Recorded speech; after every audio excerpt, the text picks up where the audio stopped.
Hello and welcome to the next in my series going through battle games in Middle Earth and building terrain from each of the magazines. This one magazine is magazine 3, and in this tutorial I'll be building a basic hedgerow. So I'm going to point the camera down at the bench and we'll go through the technique and then we will do the build. So as you can see, we have making a hedgerow.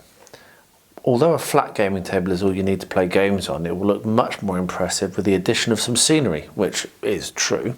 And so what they're going to do here is explain to us how to make a basic hedgerow. So the items that you will need is PVA glue, we've got that, some static grass or modelling flock, well we have that, black and white acrylic paints, yep, got that, a large paintbrush, yep, a craft knife, yep, a green pan scourer. Now I have some of these, it was bought for a different purpose but they'll be very useful here. Some cardboard, scissors, a stapler, a handful of small pebbles from your garden, and all of it's available from your local DIY store as it says. So it looks like it's going to be quite a cool little bit of kit. I'm going to gather all of these items together and then I'm going to start going through these steps and we'll see where we get to. Now that I've gathered all of my materials together, I can start cutting and gluing. So the first instruction is to make sure that our hedge stands up. We are going to base it on a piece of thick cardboard. Cut out a rectangle shape that measures about 5 centimeters by 15 centimeters. Now that uses the about, as the other one did every now and then. What I've done is I've measured that onto this bit of card and I'm going to cut that out using my scissors. Even though normally I prefer to use a sharp crafting knife, in this case I'm not going to. Now I have gone for the corrugated card. If you have an alternative of thick card that isn't corrugated, that seems to be what they're suggesting in the instructions. However, I don't have any, so this is all I've got.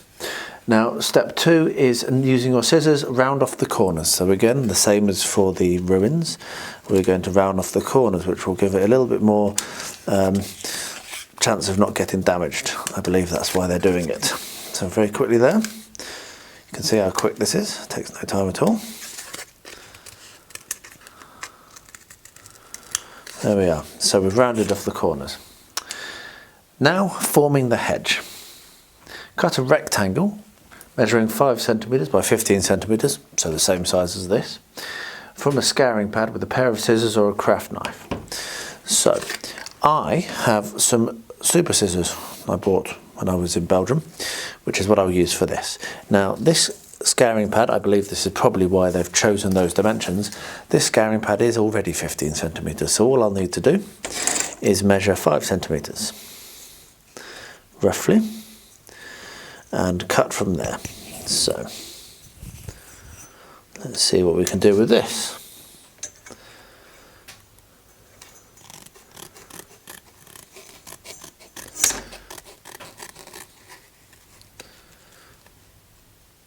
There we are.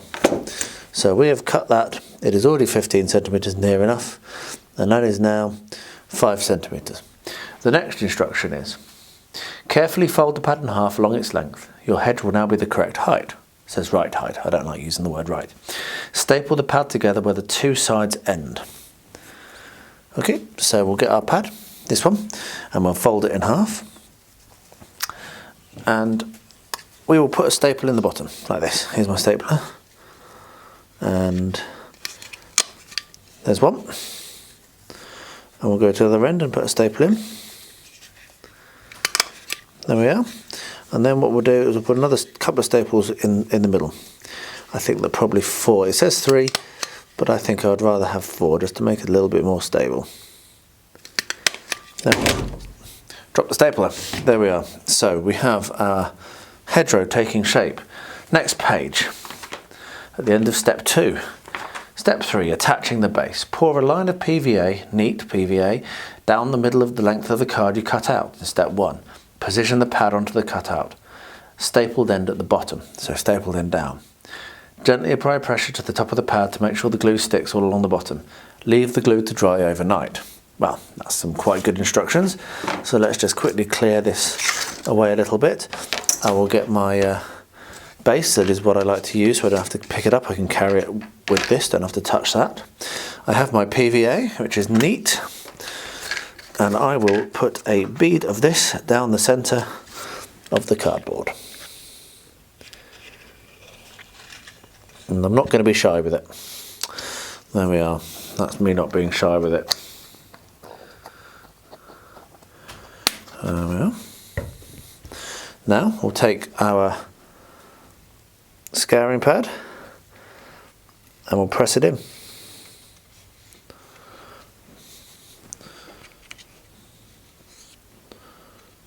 There we are. And that now needs to be left overnight. So I'll do that. I'll leave that now overnight. Now, the same as for my previous build, I'm going to be doing an alternative version.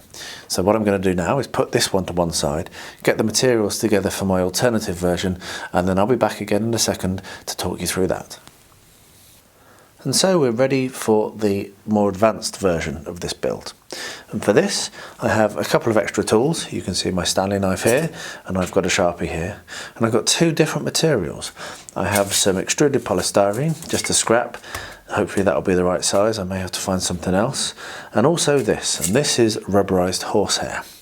Now, rubberised horsehair, I believe, is used inside car seats and other like office furniture and that sort of thing, where foam isn't going to be enough because it will compress and it will lose its springiness.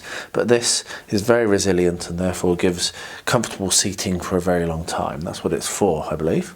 However, it's also very good for hedges. Look at it, looks like a hedge. It looks like a very squatty old hedge, and that could be very good. It's also good for tearing up and making trees, and another technique which I'm sure I'll show you at some point is how to make superb fir trees using this material.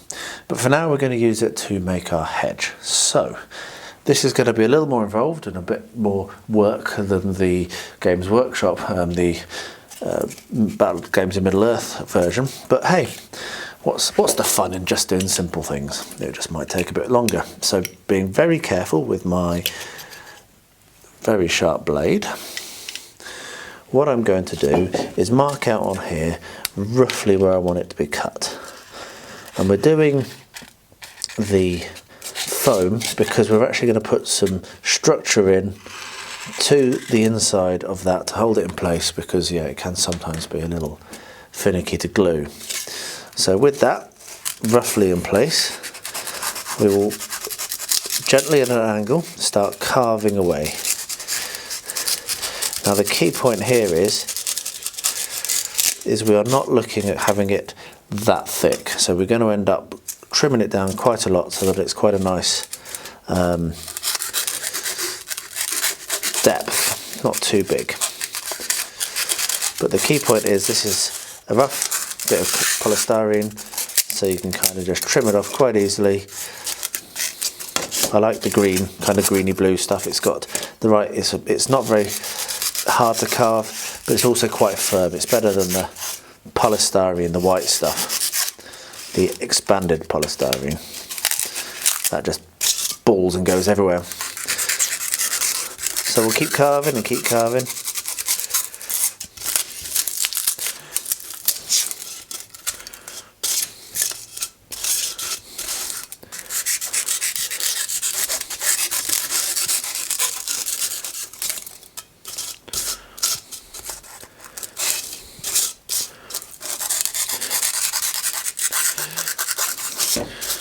What I'm going to do is actually cut the shape I want quite steep, so I know what I'm aiming at.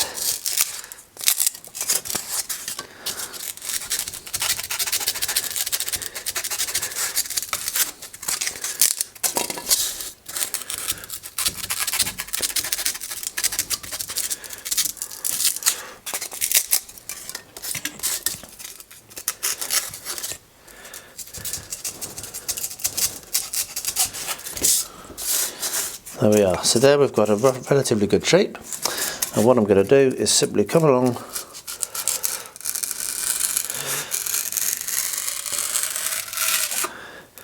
and cut it like this.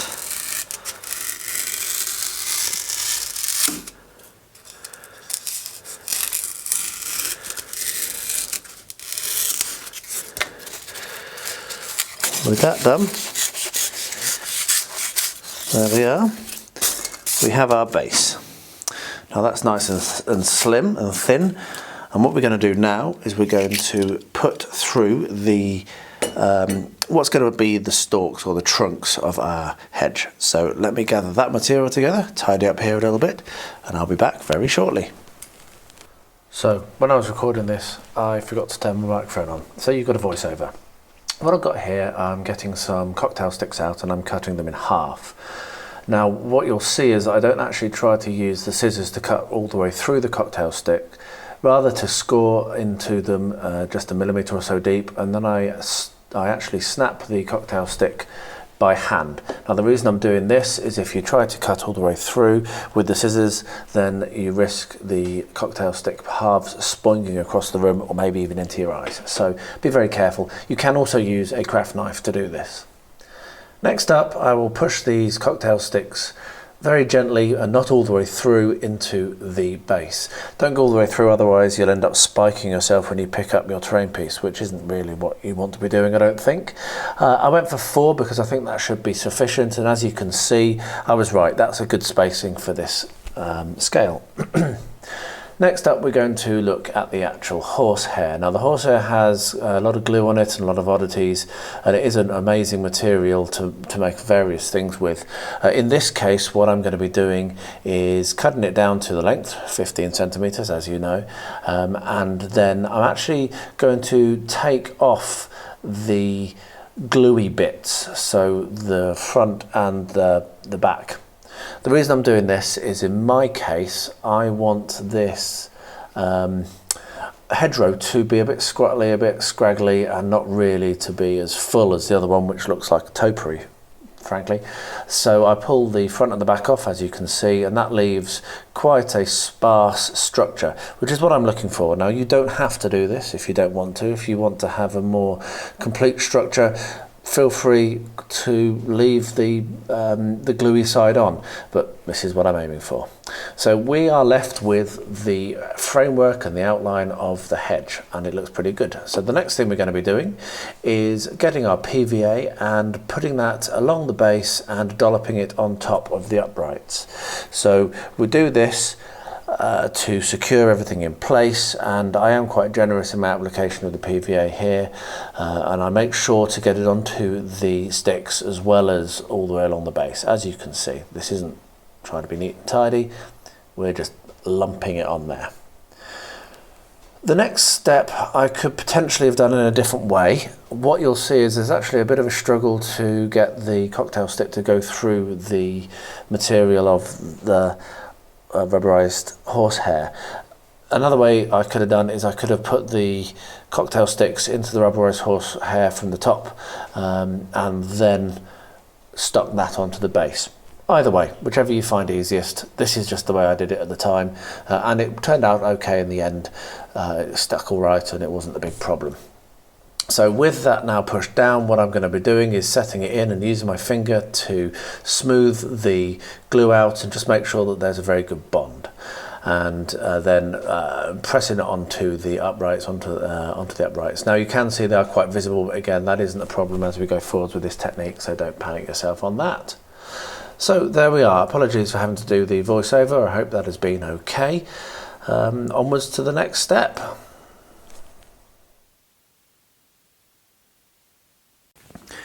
It is now the next night, and so this has been drying for the requisite, easy for me to say, overnight. So now we're up to step 4, which is flocking the hedge. Your pad should now be firmly stuck to the cardboard base. Mix up 1 part PVA to 2 parts water and paint this over the green scouring pad hedge. So I have my terrain glue, which I have a video for, which I'll attempt to remember to put into the description below, a link. And this is the same, but I also do normally put some washing up liquid in it just to give it a bit of a flow improver and also to prevent it from going off, because I keep this and it's a never-ending bottle. So we have our terrain glue here. Keep that clean. And what we'll do is I will paint that onto the hedge as it says I should. So this is probably going to soak up quite a lot of glue. being quite a porous material. And what I will probably do is do it in sections. I think I remember on reading the video that actually they suggest that you do this as well. Do it in sections. So we'll do it one section at a time. And with that wet, I will get my pot of homemade flock, and you simply pinch it out and scatter it on. Now what you'll notice is that I do have my newspaper underneath. Good idea to do that, because it means that any overscatter can be picked up and put back in your pot and doesn't get saved. So there you are. So we've done one section. Let's do the next. It's a very simple process, this. There's a few things that I may do differently, but I am if I was doing it on my own, but I am deliberately following their advice. So I may have secured this a bit better to the bottom with some terrain paint and sand to kind of prevent it reactivating and moving, which is always a risk with water-based paints, that you add more water and everything reactivates and the whole thing falls apart. So if that happens live on camera, you've been warned. I knew about the risk. But I'm following their instructions, so I'll blame them. Right, so that's gone on a little easier that time. So I've been able to do the entire length. So once again, you can also, as you can see, if you don't have any newspaper to hand, flock over the flock container, and then you can dump it on and empty it off. Hopefully you can see. You probably can't actually. Let me move that a little closer. That's going to be better.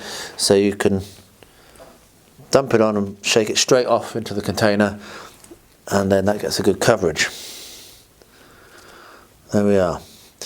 So what we'll do now, move that to one side,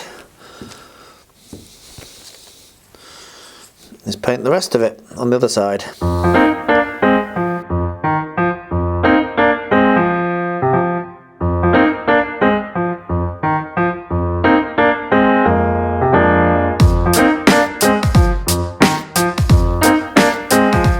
There we are, that's glue on it all.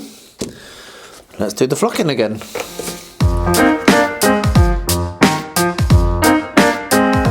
Little bit of a tap. Make sure you've removed all of the loose, or as much as you can. And we have the final bit, which is going to be each end. So let's do this end.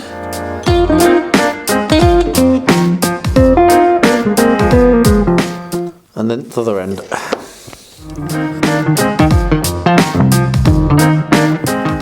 There we are.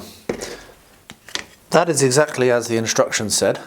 What I'm going to do now is I'm going to grab a different colour. So, as prepared as I am, it's still on my shelf, but it is easily to hand. And what I'm going to do, and this is a little tip to make things look just a little bit nicer, is I'm going to get a lighter green. Actually, that's a darker green. I'm going to get a lighter green. And I am going to just put that over the top of the hedge. You probably didn't hear that. And what that does is it simulates the fact that the sunlight will be hitting the top of the hedge. So that little bit of graduation, just that little touch, not very much at all, will just make it look a little bit more natural. There we are. That is that. That's looking pretty good. I will let that dry before starting on the next step. And so to my slightly more advanced version. I am going to do the base on this one with the sand and the paint mix, because I want to seal off that insulation foam. And so while this will now be a little bit behind the other build, but that's fine. It does go off quite quick. So this is the terrain paint that I make myself. And again, if I can remember, I will pop a link below in how I make it. It's very simple. Let's move this over here so you can see it a bit better. And what I'll be doing is I'll be painting this on the base and then sprinkling some sand over the top. This will both reinforce the base and seal it, which will be very good because it means if I decide to spray this, which I may do, I haven't yet decided, the insulation foam, the XPS, will not dissolve, because dissolving XPS is not a good look unless it's what you want. So paint on a goodly amount of the terrain goop. Then in this bucket I have sifted sand, which I will spoon on. As simply as that. Shove it on, throw it on, upend it, throw it on, upend it, and there we have it. So let's do it to the side. It's very quick and easy to do this. We may end up doing 2 coats, but I'll decide that when I see how well this one goes off. Don't worry too much about getting it onto the rubberised horse hair, so we're looking at sealing up that bottom as well.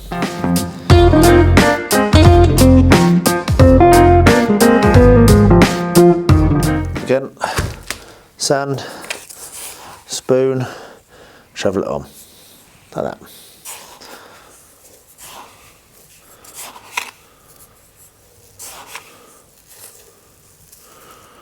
Just load it on there. What dries on, what sticks on will dry, and what doesn't stick on will fall off when it's dry. So you really can be very, very generous with this. There we are. So I will now leave that to dry, and when that's ready I'll be back with the next step. I've left this overnight again, and unfortunately because this room is quite cold, it's not fully dried yet. However, it will dry and it's fine, it can still do the next step. And what I'll do now is I'll take this down to our heated living quarters, and then that will dry much quicker. So the next step, according to the magazine, is to apply flock along the base. And this is done in exactly the same way as you saw before. And the reason I didn't do this last night is because I want to use a different colour of flock for the grass, just to give a little bit of contrast. And so I'm going to use this darker flock for the base, and I didn't want the lighter flock falling off and, you know, too much of it getting into that pot. So we will do this. It will not be a very long procedure, this at all. So we will paint on some of the terrain glue.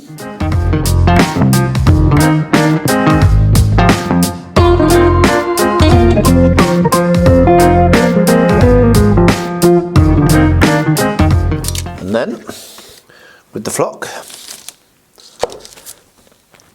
the same technique as before.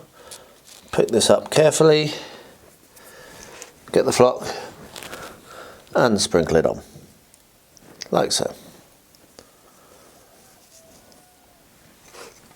I will change the shot for the next side so that it's a bit tighter in on that process. So that there, if I bring it close, you can see has been flocked on the base. So let's just zoom that in a little bit. So I've applied glue on the other side. Didn't bother filming that because, well, you've seen that. And what I want you to be able to see is just how you just throw it on. There's no scientific method to this. What you're looking at doing is applying flock to the glue and then tipping it and tapping it so the loose stuff falls off, and then your flocking is done. And that is as simple as it is. So I will leave that to dry, as I say, probably in a warmer place, and I'll be back with the next process as soon as I can. On to my more advanced version. We've got a couple of things that we're going to need to do here. First of all, if you look at this, you will see that there are some straggly bits which I'm going to want to clean off. You can also see that some sand is still falling off, but that's fine. Expect that. So I'm going to get my big scissors, my good scissors, the ones that I used when I was trimming it down, and I'm just going to snip off these big straggly bits that are going to be annoying. Another thing that you can do at this point is trim off loops, because that's one thing you don't really see of much in nature, and that will make the terrain look a little bit less natural if you have big loops sticking out everywhere. Don't go too crazy, you can do that to whatever extent you want, so that's enough for me. What I'm now going to do is apply paint to the base. Paint? Did I just say paint? Apply glue to the base. This is not paint. Paint glue on, maybe.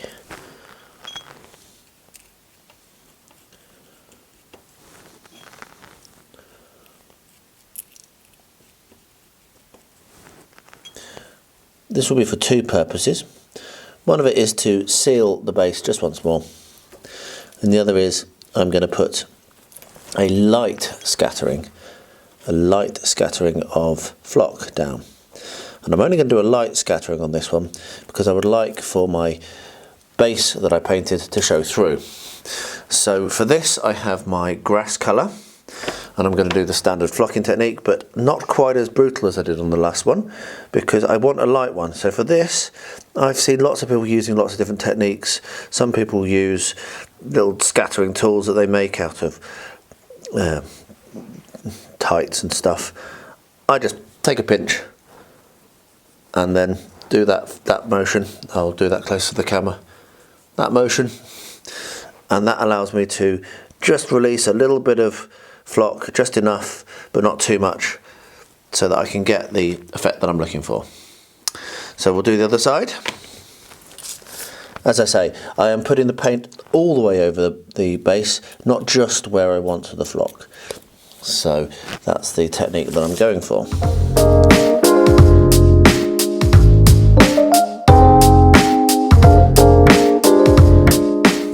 And once again, we will apply the light coloured flock sparingly across this side as well. There we are, that's enough. I will now let that dry, and when that's dry I will come back and we will work more on the hedge. I wanted to do it that way round so that I had sealed the base and all that sand that was loose, so that was the reasoning for that decision. And so to step 6, and the final step of the official Making the Hedgerow guide. And what it's talking about is adding rocks.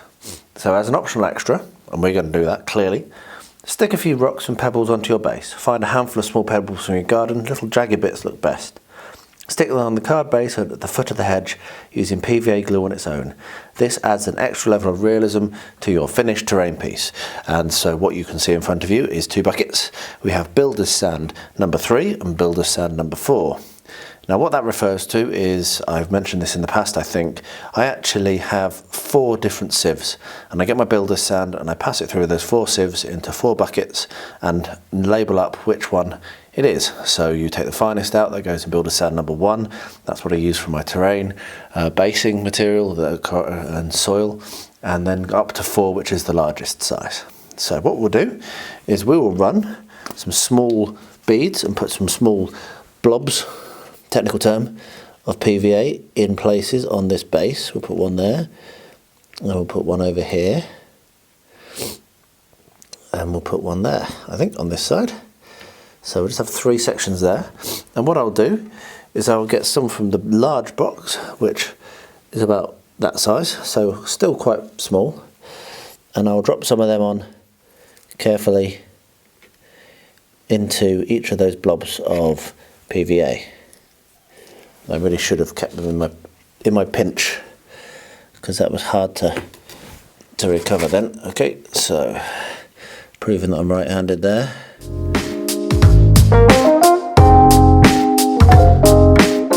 And then the unattached ones will fall straight off. Next we will get the larger or the smaller size and scatter them on a little bit more like we do with our normal terrain, and that will then fill up the gaps. So there you have it. We have some stones on our base. Let's do the other side. So on this side I'm going to do slightly fewer. So same again, we will get some of the larger ones pushed in and then cover with the smaller ones. And there you have it, we have the other side. Now there is an option. Although it is fine to leave the pedals unpainted, they will match your models better if you paint them. Use a grey colour mixed from black and white paint. If you want to use the dry brushing technique described in this pack's painting workshop, isn't that interesting, to add a lighter grey on top. So, I might do that, I might not, I haven't decided yet. For now that's basically completed. So yeah, I will let that dry, and if I decide to do the painting I will bring you back, and if I don't you'll know because I won't. So now for my slightly more advanced technique.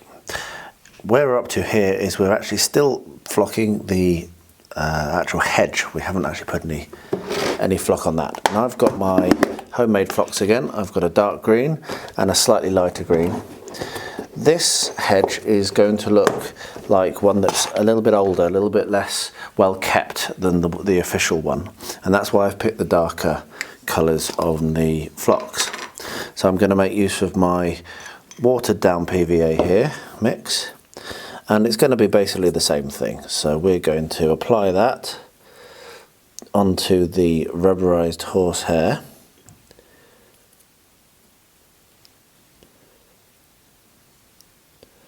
And it will look a lot sparser, but that's what we're looking for, because older hedges look a lot sparser, less well kept hedges.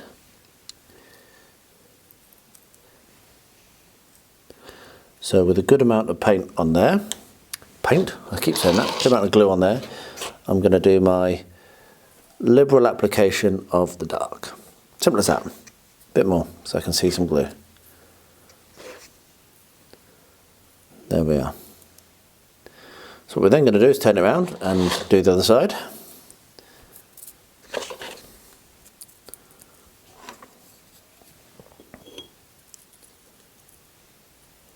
And in doing so, drop lots and lots of flock into my glue mix. Oops.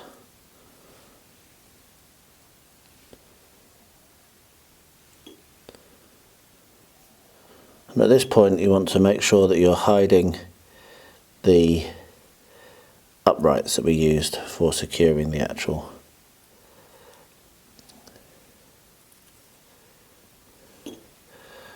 should really have put some paper down, never mind. And then we'll do the same thing. There we are. So with that done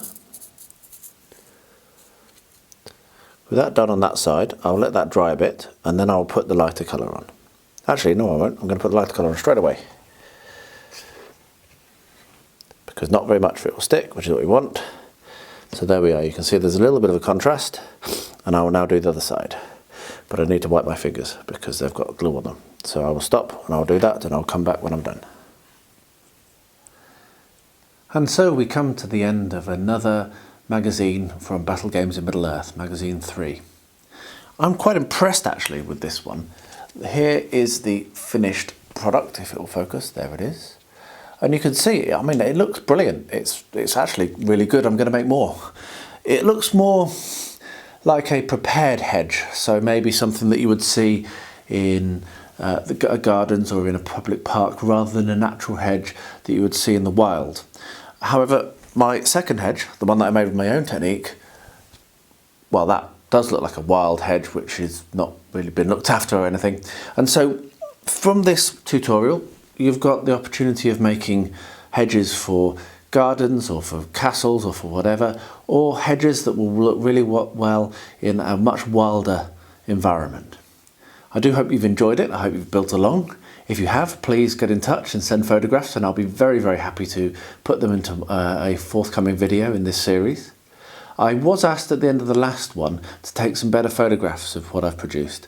So after this, just now, I will be putting some photographs of not only what I've done this week, the hedges, but also the two basic ruins that I did last time. As always, if you have not yet subscribed, please do so. And don't forget to ding the bell so that you get told whenever one of these videos goes live. And last but very much not least, thank you very much for watching Beard Clipper.